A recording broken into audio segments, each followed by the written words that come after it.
Well, I was reading this book, Lightning, by Martin A. Uman. That's the front of the book right there. It's not really big.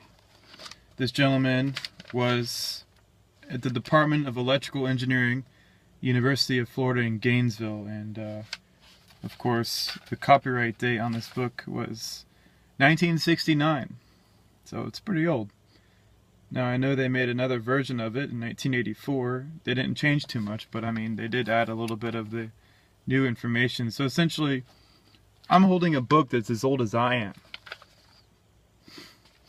But here we are, page 153, 5.3, it says theory concerning, the actual particle densities and temperatures. And this is what I wanted to point out to people, because the assumptions that mathematicians use to make life easier ruin the actual understanding of what it is they're talking about.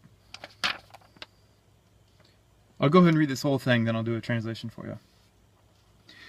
If the measured radiation emitted by either optically thin or optically thick lightning channels is said to be used to determine channel properties, meaning the channel of the lightning bolt, it is usually necessary from a practical point of view to assume that local thermodynamic equilibrium, or LTE, exists within the lightning channel as a function of position and time.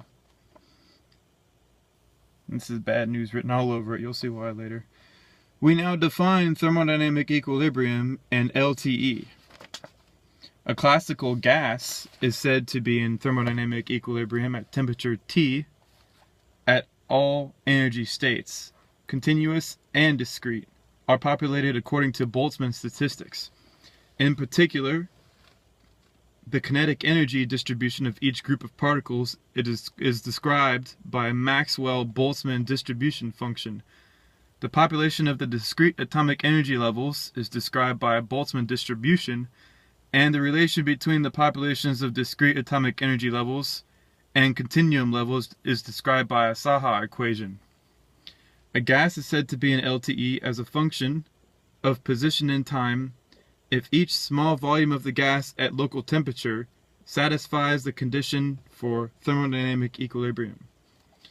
If the assumption, pay attention for this one, if the assumption of the existence of LTE is not made, one must resort to detailed calculations involving excitation and ionization cross-section, recombination rates, transition probabilities, etc., many of which are not known, in order to reduce the measured radiation to particle densities and energies.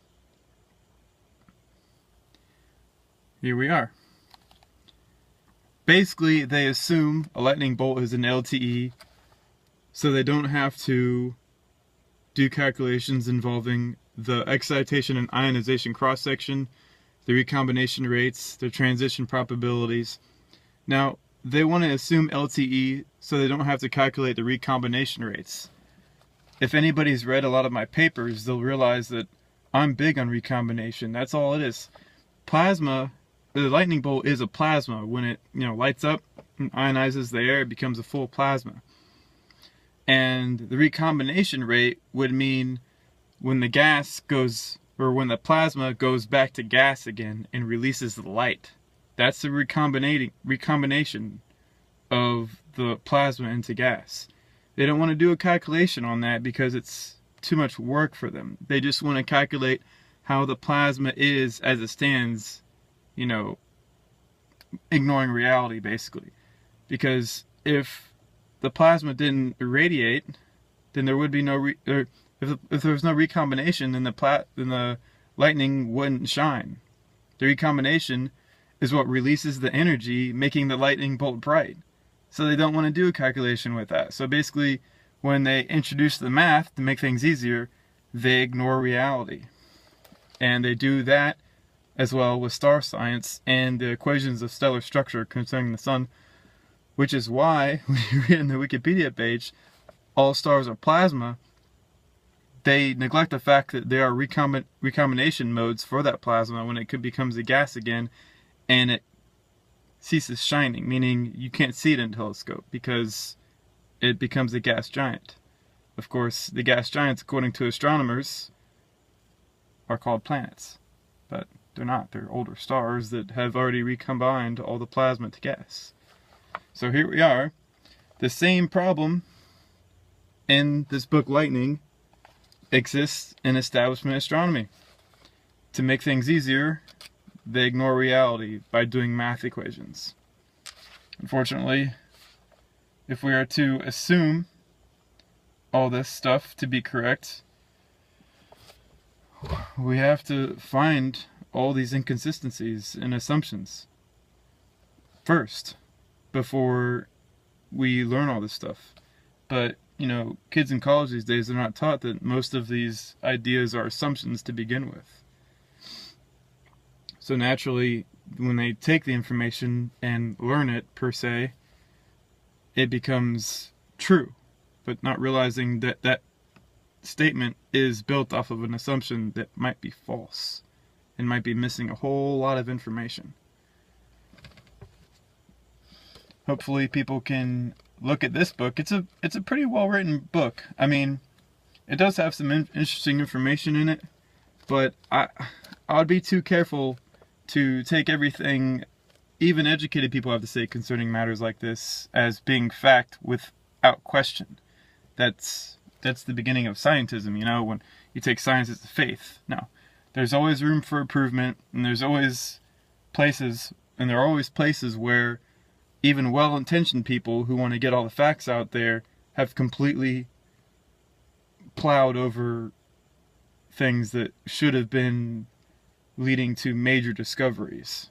So it's like that, you know, saying sometimes a man or woman is walking along the path and he trips upon a truth, and he trips on a rock, you know, the truth, and he just picks himself up and just keeps on walking. So that's what happens a lot in books like this, where you can tell when the author trips over the truth and then just keeps on walking as if nothing happened. Because, you know, they have to get a book written, so they can't sit there and focus on something that doesn't, you know, that can't be added to it, an unknown. Usually you can find a lot of unknowns in books like this, but you have to learn how to spot them out, you know. But anyways, that's that. Let me show the book again for people. Read books like this. Read the old school books that are written in the 50s and 60s and 70s. They contain a lot of information in it because, remember, back then they didn't have things to keep them occupied and distracted like the internet and cable and stuff like that. So, you know, these people had nothing better to do but to write books on how everything works, or how they think it works. But, alright. Today is June, 7th, 2015. Later, guys.